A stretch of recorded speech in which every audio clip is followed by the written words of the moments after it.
Hello everybody, welcome to this second webinar for the Managing Behaviour for Learning course between us, Pivotal Education, and the National STEM Centre. I hope you're really enjoying it. So just a reminder, I'm Ellie Dix, I'm Director at Pivotal Education, and... Hi, I'm Ollie Frith, I'm the Head of Training at Pivotal. Nice to see you again. So we've got some questions that have come in on the forums through the course, and we're going to run through some of them now today. Don't forget, if you've got other questions, you can keep posting them up and people will answer them. And you can also send any questions through to us at Pivotal and we can answer them afterwards. Okay, so let's kick off, shall we, Ollie? The first question comes from Zahida Safiq. And she says, what can we do if a child doesn't misbehave or shout, but doesn't really show any interest in studies? He doesn't participate in classroom, work in the classroom or in homework. He shows up every day, but really doesn't engage. Okay, so I think we kind of answered some of this question last week when we talked about motivation and disinterested students, but I just thought it'd be worth looking at this question again, because lots of the questions that come through often have this idea of wanting a magic answer, a magic bullet solution of this is a problem, how do we just fix it? And as I think many of you are fully aware that there is no magic answer, and certainly with a carrot and stick approach where we just have sort of reward, a promise of reward or the threat of punishment, if we're using that exclusively, well, there's no magic in that either, and it's not enough. For many students who are impulsive or in the moment, that you know, having just that promise of reward or threat of punishment, it's not enough just to help them manage their own behaviour. And certainly with students, as I'm reading it now, there's not a huge amount of information in this question. So my first thinking would be for Zahida, what do you know about this student? What's important to him? You know, why is he showing disinterest? I mean, is it that he finds the work too easy? Is it that he's not being challenged enough, in which case he will come and he will feel quite bored? And many students present their responses to this in many different ways, and some will call out and some will challenge, but others will just sit very quietly and passively and just disengage.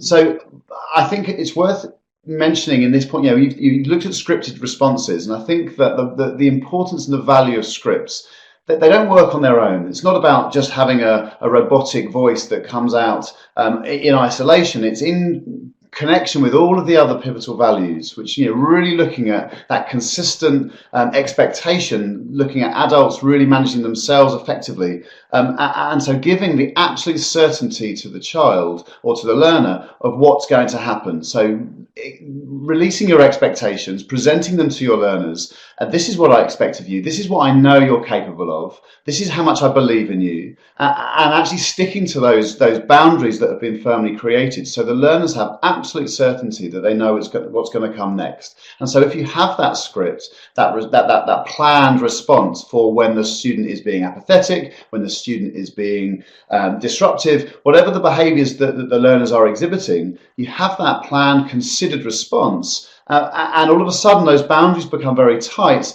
and the learners know exactly what's going to happen next, coupled with the presentation of when you do the right thing, then you're going to get recognised for that, and we can build pride and self-esteem can be increased based on that. And so it's a multi-fault approach of looking at how we connect with these learners, but relationships have to be absolute key. Yeah, I think it's really interesting, Ollie. You picked up on a couple of things there that I just want to echo. You know, you don't have to just use scripts when a child or when a learner is being outwardly disruptive. You can have those scripted interventions for other situations too. It's about the learning behaviour. And this is where we need to get the real difference between what we want to see in our classroom. You know, we want to see behaviour for learning. That's the title of what we're doing. We're managing behaviour for learning, not just for the sake of managing behaviour. So so some of those learning behaviours, some of those behaviours that you need to intervene with may not be disruptive to the class, but they still are disruptive to that child's learning. So you have to find ways of intervening in those situations as well. So a scripted response is a really, really good strategy, your script will vary, won't it, according to what kind of behaviour you're being presented with. And what it allows us to do is to really start to formalise this is the response you're going to get when you exhibit these behaviours, and actually coupled with some real problem solving of, you come to school every day but not joining in. Well, why? What's the reason? What are the layers that this child or this learner is experiencing? Because carrot and stick doesn't help solve problems. There's a promise or a threat, and that's it. What we need to do really with behaviour change is dig deeper into understanding where are those layers come from, and what can we do together collaboratively to help solve those issues. And what is motivating that learner? Because there are very few learners that aren't motivated by anything. I mean, they may not be motivated by things that we want them to be motivated by at the moment. They may not be very engaged in different subjects they learn at school, but they might be particularly interested in certain video games. They might be really into their football. They might be into, I don't know, all sorts of different things. But unless you know what actually motivates them, what they are interested, what sparks them up, you can't use that. So, you need to, part of developing the relationship is about asking those questions and finding out a bit more about the learner, because otherwise, why should they behave in the way that you want them to behave if they're not interested in your subject? And I think it's, all teachers would like to believe that they can make every student really interested in what they're delivering. And it's really hard with some students. So we have to be a bit clever about how we're going to approach that, don't we? Okay, brilliant. Have you got anything else to add on that, or should we move on? No, let's move on. Okay, so the next question is, how do you deal with students that refuse to do as you ask? Now, this is kind of the nub of week 4 and scripted interventions, isn't it, Ollie? This is from Fiona Burgess. It was actually a much wider question, really, but this is the bit of it that So again, I think it goes back to a similar response that we gave Sahida, is that there is no magic answer to this, and I think that word for me, that what is that magic response? Yes, we haven't got the magic dust, but what we do have is the considered, planned response that we can put into place, and that becomes the magic. So what is going to connect to those learners? Again, I think I said last week about if we're relying on that status, that I'm the teacher and they should just do as I say because I'm the adult and I'm the teacher, and why wouldn't they? Then we're always going to fall short, where we're not valuing the relationships between us and the learner. So what we do is we start to create a separation of them and us. And I think in terms of when they absolutely dig their heels and refuse what we say, that's where the script really comes into fruition with effectiveness, because we just stick to the line, we have that repetition, and we show the learner that there is no budge. They're not going to reclaim their own status or control from the situation by trying to force us to deviate from that script. They're not going to tempt us into frustration. They're not going to tempt us into losing our temper. What we're going to do is absolutely model that this is the script, this is the response you get when you refuse to do what you're asked to do, when it's a reasonable request. They're testing you. They're testing you to see, okay, there's this new script you're using. You've not talked to me like this before. Where's this going to go? How can I force you to break this? And if you're absolutely resolute in your script and your planned intervention, I've considered this and I'm going to repeat the line, and this is all you're going to get from me, coupled with showing learners that when you do the right thing, this is what you get from me, and you become alive, and there's the magic there. I think soon learners will realise that there is no budge. And if they see no weakness or no chinks in your armour when it comes to the scripted response, then where do they go with that? Because all they're left with is, actually, I want what they're getting, which is the magic. And of course, it's really interesting because the script, the intervention, the microscript, the 30-second intervention script is one strategy. It's the first thing you do when you need to go and intervene. But it is the sort of first bit on what ought to be a step of sanctions, and you ought to know where you go after that. You can, with the script, you have the capability, or in many situations, you have the capability of diverting and getting them back on track. But it's not like it's the script and then nothing else. You just need to be very clear of what those next steps are. And you need to make sure that you give the student take-up time after you've delivered the message. So you, as well as the script itself and what you're saying being very important. The mode of delivery and what happens afterwards is extremely important, isn't it, Ollie? Yeah, I think so. And also, like Ellie said, that it's not that we have a script that we just regurgitate every single time we communicate with a learner that's doing something undesirable. I've got many different scripts for many different situations, and so I will have single line scripts that in response to certain questions that are trying to deviate from the task. I will have that 30-second intervention script that I will use in certain instances, and so on and so forth. So it becomes a set of language and tone and expression that creates that certainty, because that's what learners need. They need to know, okay, once we've gone down this road, then I know where it's going. And the idea is that eventually when learners become so secure in the certainty of your planned intervention, that they know where it's going to go before you've got there. Yeah. And encourage them to start making better choices for themselves. Yeah. To stop that outcome happening, as opposed to in the moment where they're giving some kind of threat, like you need to toe the line or you can get out of my classroom. Well, that's not a choice, and that's just a threat, which is empty really, because I don't want to throw a learner out of my classroom, because they need to be in learning, and actually if I do that, then I'm not doing my job effectively in the right way. Yes, there are times where learners need to be parked, and yes, there are times where learners need to be removed for certain behaviours. Of course that is, but that can only happen if I'm completely confident that I've gone about my professionalism and I've tried to reduce that chance of happening and giving learners opportunity to reduce it for themselves. Yes, and behaviour is your responsibility as a classroom teacher. It's your responsibility. Behaviour is one of those things that's everybody's responsibility. Nobody can not be in charge of it. So in your classroom, you're responsible for the behaviour. You can't always control it, but you have to be focused on best influencing it. So you've got to make sure that, all of these things, the script is about making sure that your response is planned and thought through and gives the student the best possible opportunity to rectify what they're doing and to get back on track. But that doesn't mean that you're never going to get students that you never have to go back to after you've delivered. It's not a magic script. It's not magic. It's just consistency. Consistency of approach is what is going to make them think twice, that they know you're going to do it. Okay, anything else? Should we go on? That's great. Okay, so Chris Jones has asked, you get to the stage where you've tried everything, but some learners still totally disrupt the learning. What practical steps should schools put in place before a student is removed to a buddy class, leadership, or suspended?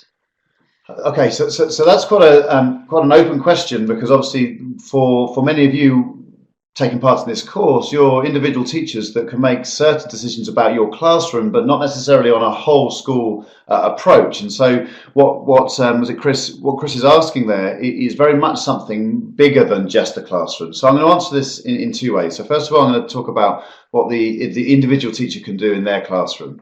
And I think, yes, it's important to have stepped approaches. It's important to have stepped approaches that all of the learners are very secure in knowing which step leads to the next step, and so on and so forth. But more importantly than having those stepped approaches, it is actually allowing learners opportunities to not escalate that any further. I think it's very easy when we have a laddered approach where you have 3 strikes and you're out system, that for many staff, what we can do is we can rush through those steps just to get to the point where I can get rid of a learner. And that's not the idea of a stepped approach. A stepped approach, again, is to build that certainty that you have opportunities to address and adjust your behaviour choices. And if you refuse to adjust them at each step, then unfortunately you are going to choose the next step. And so we have to use that language where we're talking to learners. I'm not giving you a punishment. You are choosing this consequence by refusing to adapt and change your behaviour at this stage. When a teacher says to me, I've tried everything with these learners, I do question that.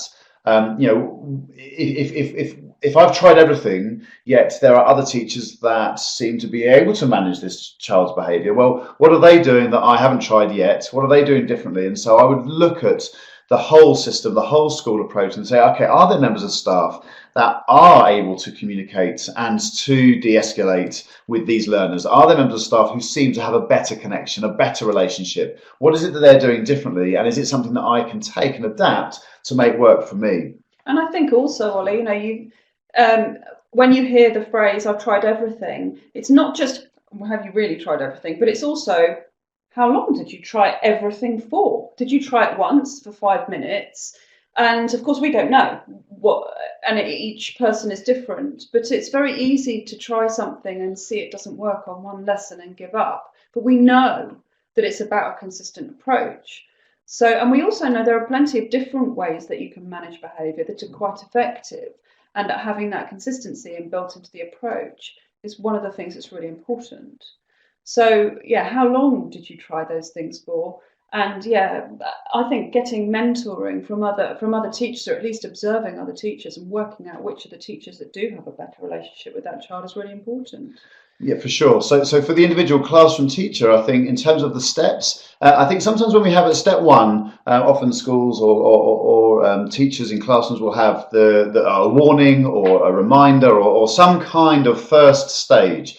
That doesn't mean they only can get one reminder. I mean, we can stay for the whole lesson at that step. And actually, for me as a teacher, I think that would be my aim, is to see if I can prevent the learner going to the other stages as opposed to trying to get them to the other stages. So, I can do lots of reminders. And if that's what it takes throughout the lesson, if I've got to give 10 reminders throughout the lesson, if it's just gentle nudges of human kindness, then that's okay. And it is draining and it is tiring, but it's better than getting to a point where you're removing them from the class, because actually if they need those gentle reminders, then yes, we've got to look at it for a much more long-term approach, and we're not going to fix it in one lesson or 1 week or maybe even one term, but actually if we are consistent with that approach, then our learners will become far more skilled and willing and capable to manage their behaviour effectively for themselves. Yeah, we have to teach them what effective behaviour is within a classroom, and that doesn't come overnight.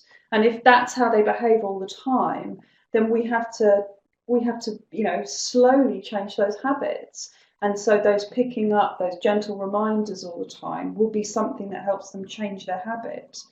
You can't expect people to change overnight. No, for sure, and especially with the learners that perhaps many of you are hoping to get ideas and solutions for, is that behaviour that they're exhibiting, that's learned behaviour in itself, and that's learned behaviour over many years, perhaps, of I've learned to get attention this way, I've learned to control adults' emotions this way, and so whatever it is that they're getting out of that behaviour, we need to unpick that. And not just imagine that they're going to be able to just change it in one thought or reflection. Yeah. And so I just want to refer to the rest of Chris's point, was that he talked about what steps could schools put in place. And now what you're talking about is a much bigger challenge, really, and looking at actually to achieve real consistency, it's not enough just for the classroom teacher, is it, to have their stepped sanctions. Actually, we need to have it on a whole school or college approach, and that's something at Pivotal that we do really well,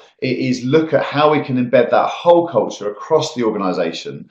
And the work that we do is very much just that, is that embedding the sanction steps within the framework of adults working together, all adults connecting and collaborating with the same philosophies. So something that we offer is working with the senior leadership team, for example, on creating at a policy level, not just implementing an idea, a poster into a classroom, but actually changing school policy where it becomes very clear of our expectations, so all adults can actually work together. Yeah, absolutely. And I mean, there are all sorts of different stages to working with the school. There's, the working with the senior leaders, working with all staff. But what you hope is that in each case, you come out with some very simple agreements that all staff feel they have ownership of.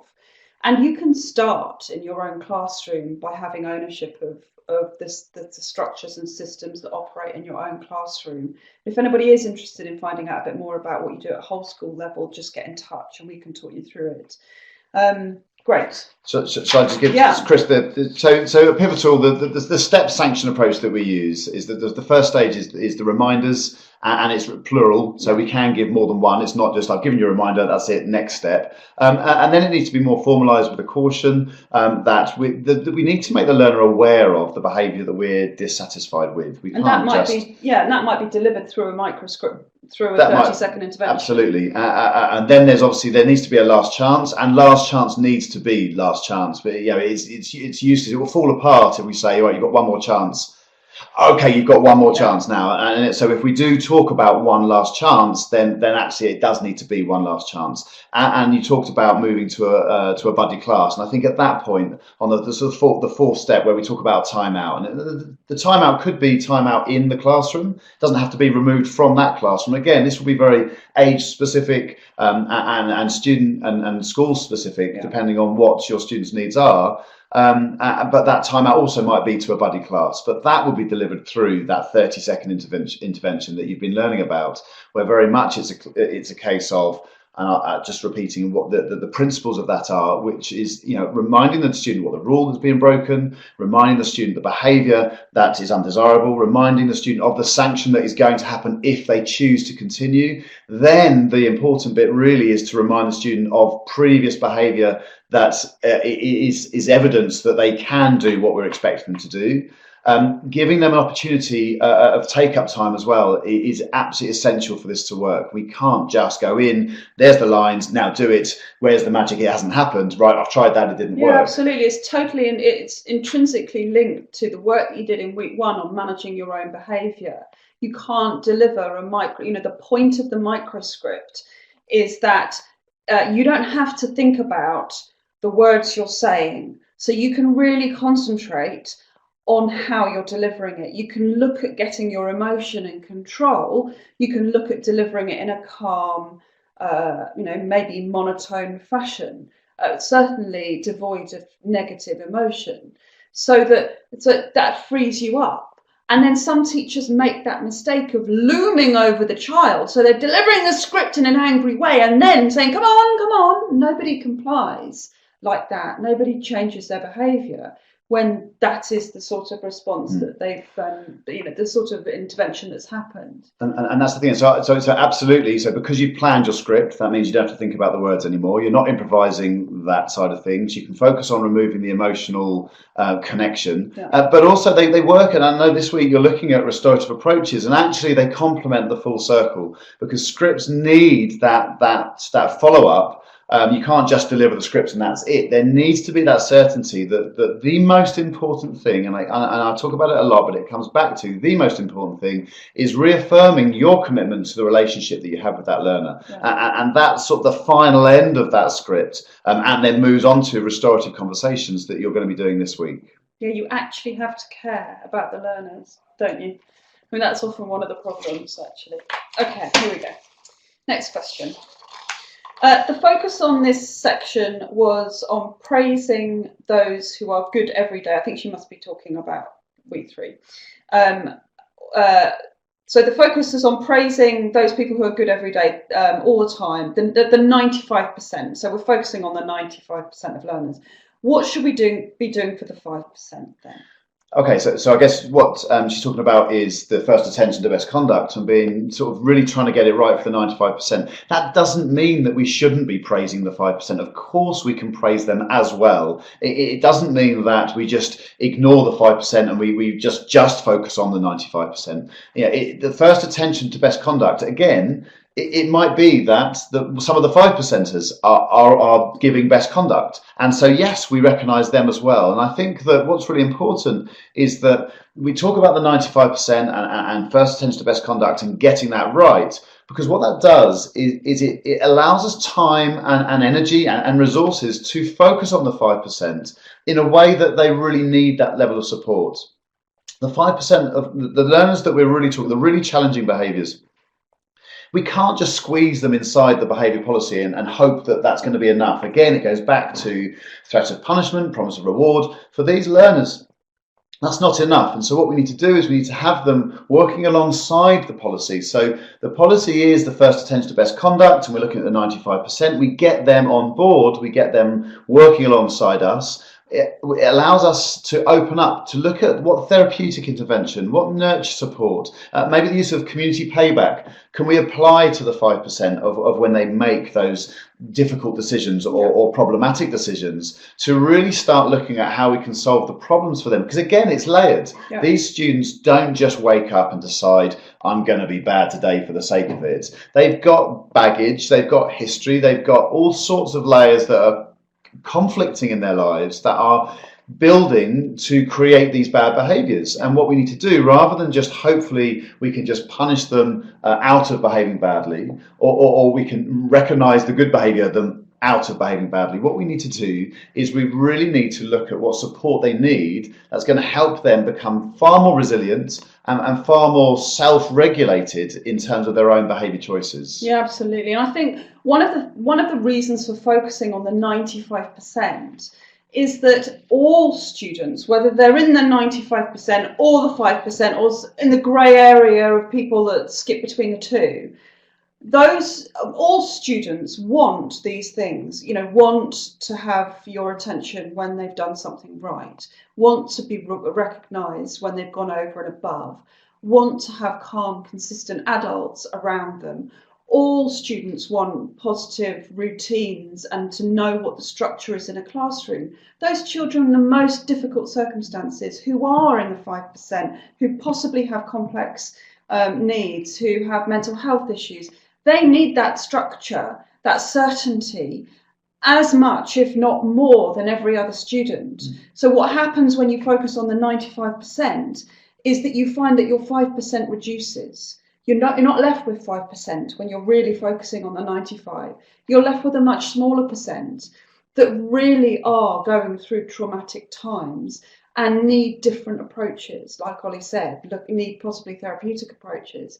So we focus on the 95 because it massively impacts on every learner, and it sets the climate and the structure for what I believe as a teacher in my classroom.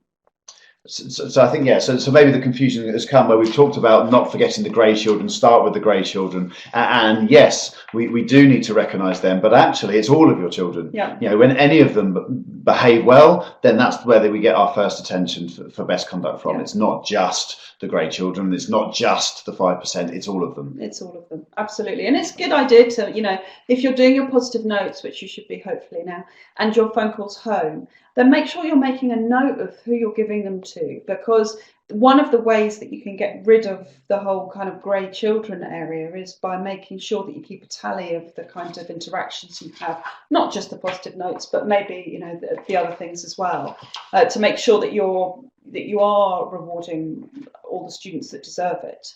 Okay. Next question. This is from Sue 12s. I'd love to know what a good experienced teacher does during the first lesson with a new class to get the right tone for the rest of the year. I've sat in on other teachers' classes, but never seem to get invited to sit on that very first lesson. I like the idea of scripts, but the structure seems to rely upon the fact that you already know the student. And I think she's there referring to the fact that we refer to previous good behaviour in the script. Can you give us examples of scripts, an example script of how you deal with misbehaviour in a class that you've met for the very first time? So there's a couple of things there, aren't there, Ollie? There's about what you do first time in a classroom, and there's, okay, what about the script thing if we don't know the children? That's absolutely valid, isn't it? And it's great that we've been working with some learners for all term, and we can say, oh, do you remember when you did this last week? And if it's the first time we've met the students, then we don't have that. And so what we need to do is we kind of need to create it. We need to create a situation where we can say, do you remember when you came into the classroom? Do you remember when you held that door open for me? Do you remember when you were listening really well when I introduced my name to you? And so we need to start pulling out all of those. Now, so those need to be at the forefront of our mind when we introduce ourselves to a class, is that what's going to happen is they're going to test our boundaries, because they need to learn about us in the same ways that we need to learn about them. It's a two-way dialogue. It's not just about us finding stuff out about kids. Yeah. Actually, it's about them finding stuff out about us. And so, yes, We need to remain committed to being calm and consistent. And all of the things that we've talked about on the course are just as relevant on the first lesson as they are the last lesson and every lesson in between. But I think what we need to do, and if you remember, we talked about routines last week, is that let's get that in early. Let's start to establish our first routine of expectation, and let's make it fun, let's make it enjoyable, let's make it silly, let's make it humorous, let's make it so the students feel empowered and connected to that routine. So it might be a call and response, for example, and rather than just telling the students, when I do this, this is what I want you to do, it might be that we give them some choice. What would you like me to do to get your attention? What do you want to call back to let me know that I've got your attention? And so we start to have that negotiation about connection and communication and dialogue, so the students feel like they can own that learning environment as opposed to it being done to them. It's not my classroom, it's our classroom, and if I can establish that really early on, and then play some games and just have some fun and make it light-hearted, and so there's non-threatening, it's non-judgmental, there's very little opportunity for my students to fail or to find it too challenging or too difficult, then what I can do is I can build the relationships on that very first interaction. So you've got to prove yourself, you've got to prove that they deserve your time and you deserve their respect, and it's two-way. Again, it's about your recognition that you're working with them, alongside them, for the same outcome, for the same goal. It's not about working against each other. Absolutely. And so I would just say, for every new teacher or every experienced teacher, any teacher going into a new class with a new group of students, whether you are a visiting teacher, whether you're a covered teacher, whether you're a supply teacher, whether you are just with a new class, it doesn't matter. Actually, I would have that little something of magic. Again, I come back to this magic idea of what is it that you're going to do that is going to make your students go, oh, that's interesting. I wasn't expecting that. I thought you were just going to come here and shout at me. So what tricks have you got up your sleeve that in 5 minutes you're going to open some eyes and open some mouths and make students go, I actually want the next 5 minutes. I want more from you because you seem like quite an interesting person. What have you got? What makes you special? What makes you magical? The teaching performance is so important on that very first lesson, isn't it? And it's sometimes really difficult because as a teacher, you're probably more nervous about those first meetings with new classes than the children are, than the learners are. That those nerves can get the better of you. You have to put on the performance. You have to decide what kind of teacher you are and show them what kind of teacher you're going to be. So if you know that you're going to catch students doing the right thing, that you're going to give first attention to best conduct, that you're not going to put your naughty names on the board, you're going to use a recognition board instead. If you're going to look for opportunities to be able to praise over and above behaviour, you have to model that throughout the first lesson. And what Ollie was saying about looking for those opportunities for things to refer back to next time, we sometimes call that marking the moment, don't we? Mm-hmm. What you're doing is you're putting a little bookmark in to their brains that you can refer back to. You have a positive interaction, you make a deal out of it, you make a big deal out of it so they remember it, so that you remember it, so that you can come back to it when you need to within the intervention script. So that first lesson, I would think on being extremely positive, and modelling your routines, teaching your routines. That's one of the most important things you're going to be doing in that first lesson, but not in a boring way. And that's the thing, isn't it? That this week, again, like Ellie said earlier, the scripted intervention doesn't have to be just about when something's at its sort of worst.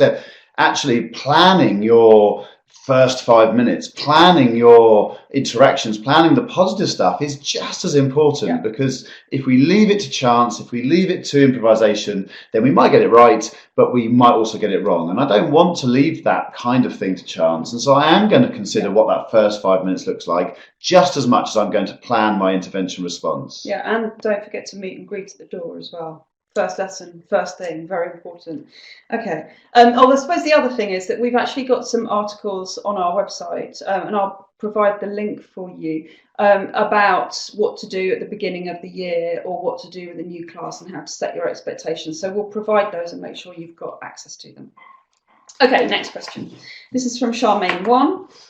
I've heard that we should never crack a smile on the first day. This sort of links in with what we've just been talking about. Never crack a smile on the first day, also known as don't smile till Christmas by some people.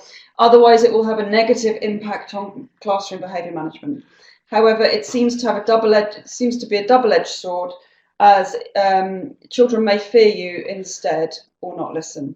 Have you got any suggestions here for cover supervisors and supply or relief teachers? Okay, so this is a funny one because I understand the superficial principle of where don't smile on your first day, don't smile till Christmas comes from. It's about asserting status and authority and not allowing them to be too comfortable and feel too safe.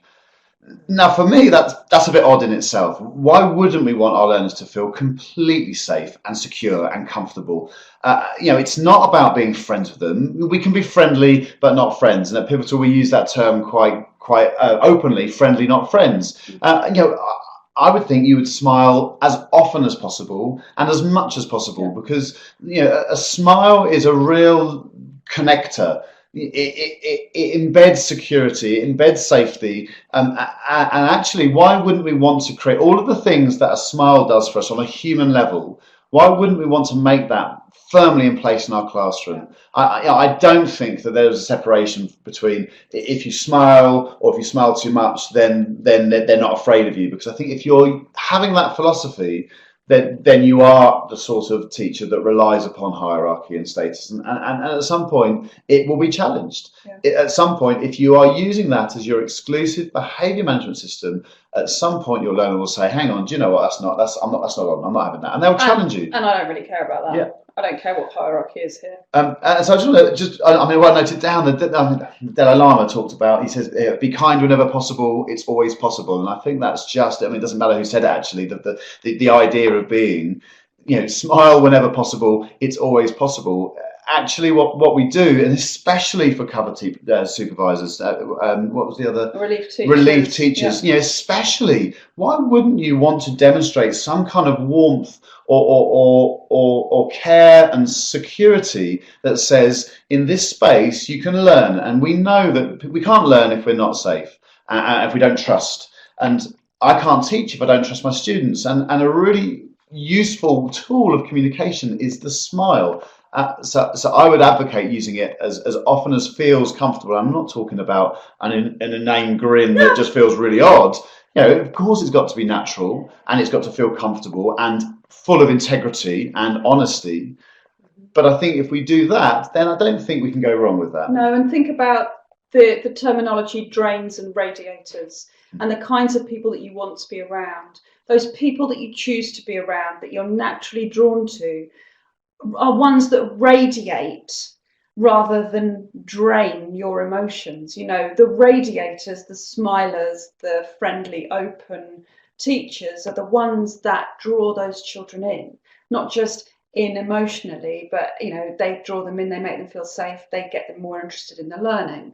So that's a really smile is the basic form of that starting to become a radiator, isn't it? I just think it's about moving away from an us and them culture. Yeah. And I think if we've got this idea that we mustn't smile because of these reasons, then it creates that separation of these are the learners, these are the adults, and never the twain shall meet. Yes. And I just think actually in my classroom, I want it to be our learning experience, our classroom, and it's a shared experience, and we can't do that if I build separation between the two of us. No, and that doesn't mean that you can't pull students up when they need to be pulled up. It doesn't mean you can't give reminders. Well, I actually think that when you do pull them up, they'll respect you far more for it, because if you are absolutely certain that what you're pulling them up for is fair, because the way they're behaving is ill-considered to other learners, I think you'll find they're much more likely to go, okay, yeah, you're right, I'm sorry, I was being a wally. And it's like this question that often comes up,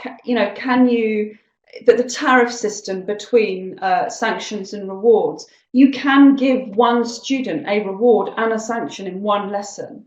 They've earned the reward, they've earned the sanction, or they maybe, the behaviour that's happened means that sanction is going to happen. But that doesn't mean that they didn't earn the reward in the first place. They deserve your smiles. That doesn't mean that you can't go over and have a word with them about something else as well in the same lesson. You can do both those things. That's just about being human and human interactions, really. Well, again, and that's another reason why the scripts are useful, because it helps mark that situation in isolation. You've done this. This is what's going to happen. This is our response. This is how we're going to make it right. Done. Yeah. The smile you got earlier, and actually later on, I can still smile when you do something great. I'm going to give that as well. Yeah. Yeah, absolutely. Okay, we're going to move on. This is quite a long question, so bear with me. Right. It's from Rico Woodley. Verbal praise in public and private, positive notes home, positive phone calls. The 95% of students who are really trying hard almost all of the time should get these positive recognitions from the teachers. I totally agree with this theory. Good. Those who, however, don't want to learn, don't want to do the right thing, perhaps can't concentrate long enough or can't even sit up for a certain length of time, might get jealous and sulky and give up. Then they start to interrupt other students who get positive comments from teachers just to show their frustration. What would you do in this case? Would you stick with the strategy, staying calm and giving them instructions step by step patiently? Thank you. Okay, so that last question, yes, absolutely. Stay calm and consistent, and give the instructions step by step. Yes, that's kind of a quick answer for that last question. But I think just want to unpack the detail of your question a little bit more, because I think that what you've talked about is, if I'm right in thinking that the learners who don't do the right thing, well, they don't get praised and they don't get recognised, and they're going to be resentful and angry because of it. And yes, you're right, they would be, because actually I would say they probably do the right thing sometimes. They do behave themselves appropriately sometimes. And it's interesting that you talk about a lack of concentration, an inability to concentrate, together with inappropriate behaviours. Now, I find it quite difficult to sit still. I find it quite difficult to concentrate for a long period of time. And does that make me a bad learner or a bad behaved learner? I'm not so sure. An inability to concentrate.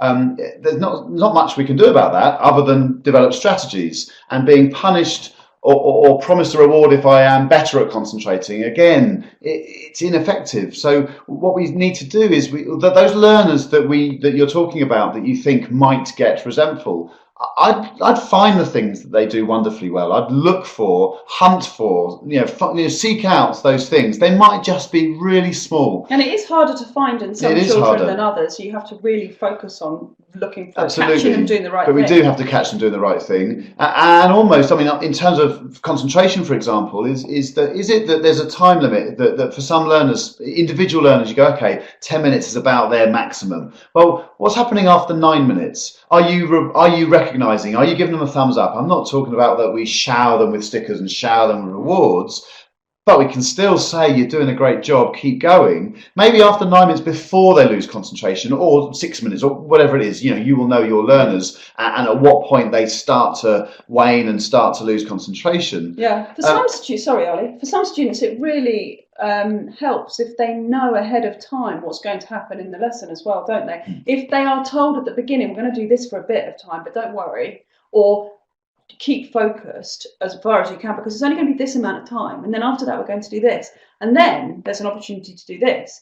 And having that information up front might make it much easier. Of course, you have to stick to your plan, but then that's quite a good thing, a good measure to have to make sure you stick to your plan. So that's one strategy you might like to. But I would in your plan. We sort of mentioning concentration and sitting up straight for a long period of time.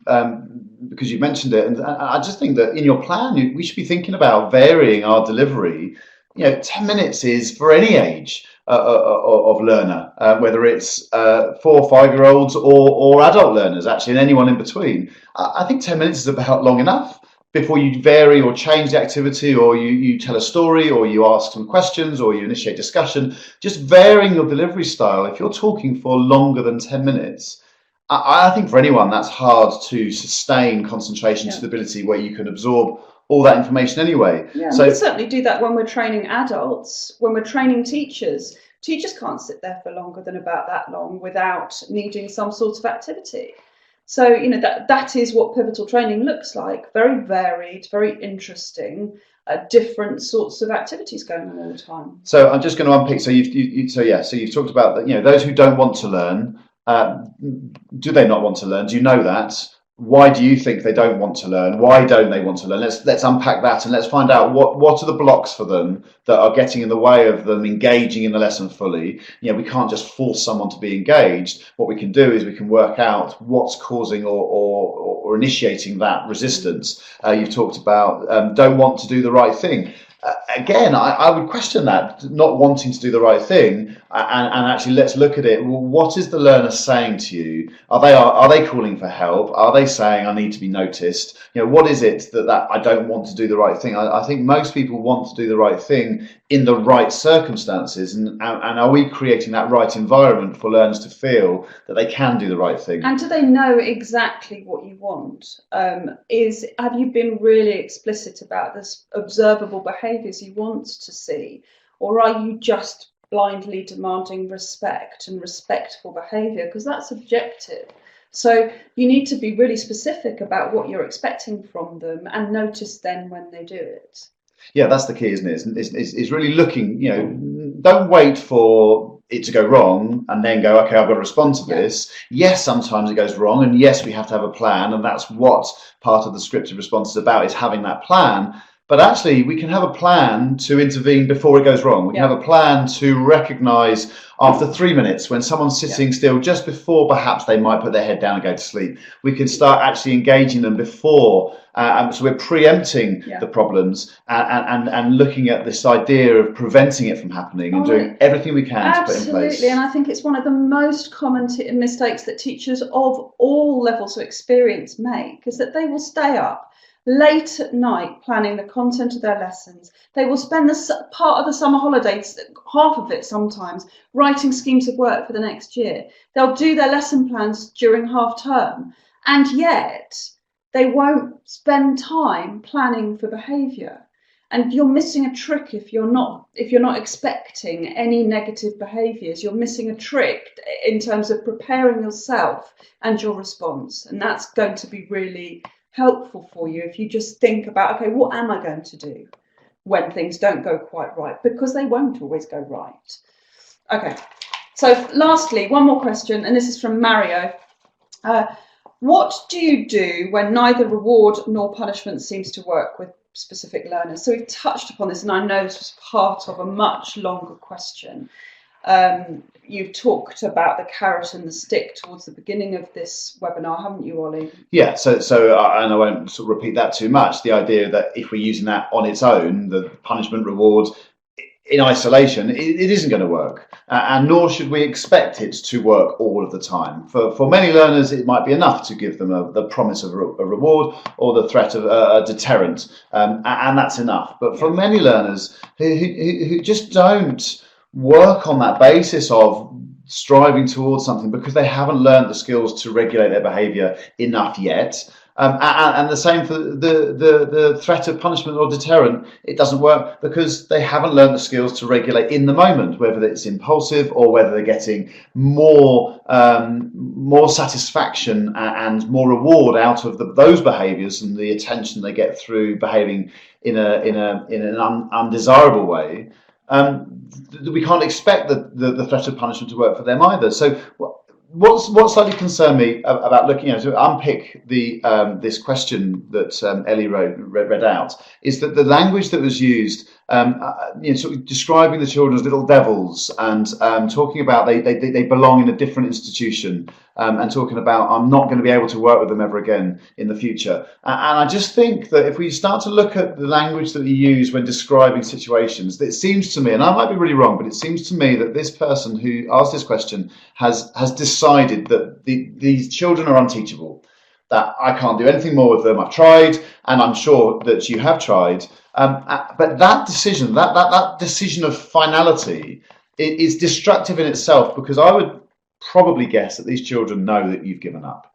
these children know that you feel at the end of your tether. And actually that means that they've got all the power, because they can control the situation, because I can turn around, I can hit my friends, I can mess around, I can laugh, I can talk, because actually what are you going to do? You've told me you've tried everything. You've told me that you can't get through to me. So do you know what? I might as well carry on, because I'm getting all of that glory and satisfaction through continuing this behaviour. So there's my reward. There's my recognition. I feel satisfied. I've won, because we've created this weird behaviour game of winning and losing. And actually, it shouldn't be like that. It shouldn't be about a win-loss situation. As the teacher, I've got to win. That means my children lose.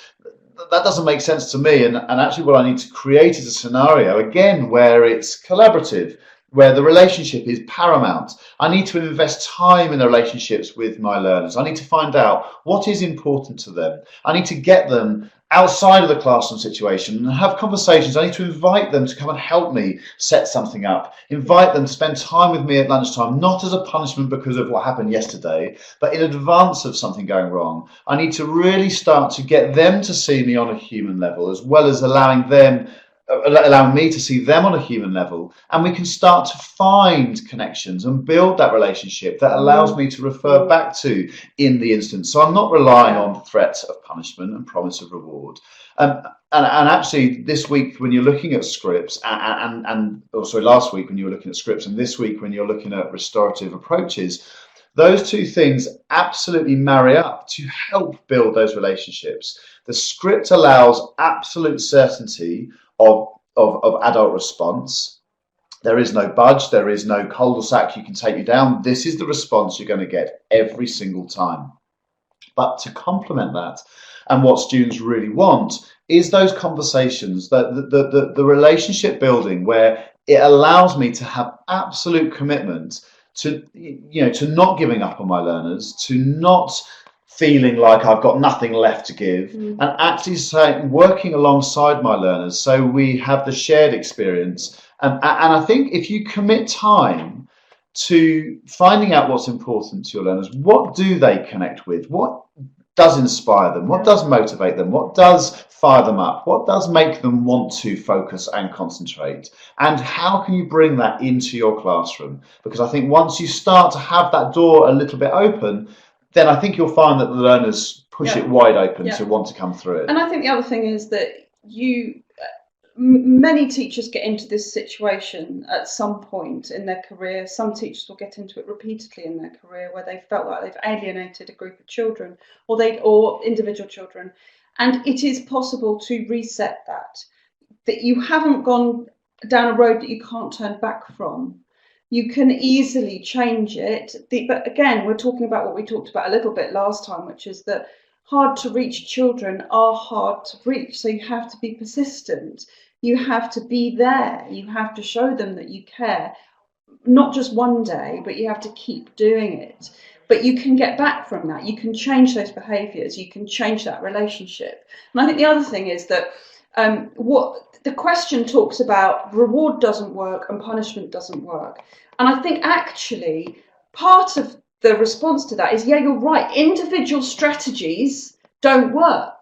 There has to be something more there, a holistic approach, a value system, a relationship that underlies individual strategies. Because strategies, it's like putting sticking plasters on an open wound. None of those individual strategies are going to work unless you have some foundation to put them on.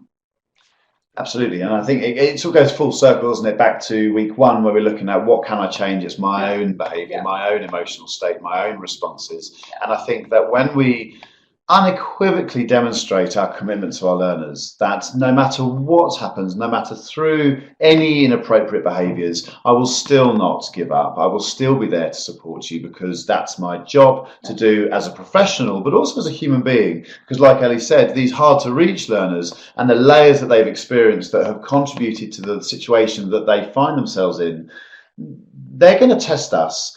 to push, because they're going to basically say, are you like every other adult that has at some point, they've tried, and now you give up on me at some point. And the adults that are extremely effective at behaviour management are the ones that don't give up, are the ones that don't walk away, that refuse to say to a learner, that's it, I've tried everything with you, you can't change. You should be somewhere you else. should be somewhere else. And actually, what we need to do is really look at what we mean by inclusion. An inclusive classroom. What we really need to do is understand. Inclusion isn't about getting a group of 5%ers and putting them in a room or a hut or a different space or a different school together, and that's inclusion. That's not inclusion. That's one of the least inclusive philosophies that I can experience. Actually, inclusion is about saying, okay, yeah, you've got some troubles, you've got some layers, and you're making the classroom environment very difficult, but what can we do collectively to work together to help each other to move forward together, so we are all winning, we are all achieving the same outcomes that we want. And it's not about hierarchy, it's not about status, it's not about the haves and the have-nots. It's about, this is our learning space. Yeah, and one of the very heartening things about that is that most children find it easier to be fully inclusive than most adults do.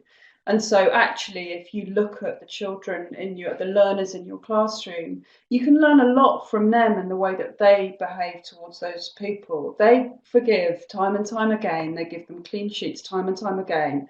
They are much more inclusive generally than are some incredibly adults. supportive and patient and understanding. Okay, that's a good place to leave it. Thank you very much, everybody. Hope you enjoyed the rest of the course, and you'll find the restorative approach has really helped to underpin everything we've talked about. There's plenty more stuff on the Pivotal site, and do get in touch if you need anything else. Thank you very much. Bye-bye. Bye-bye.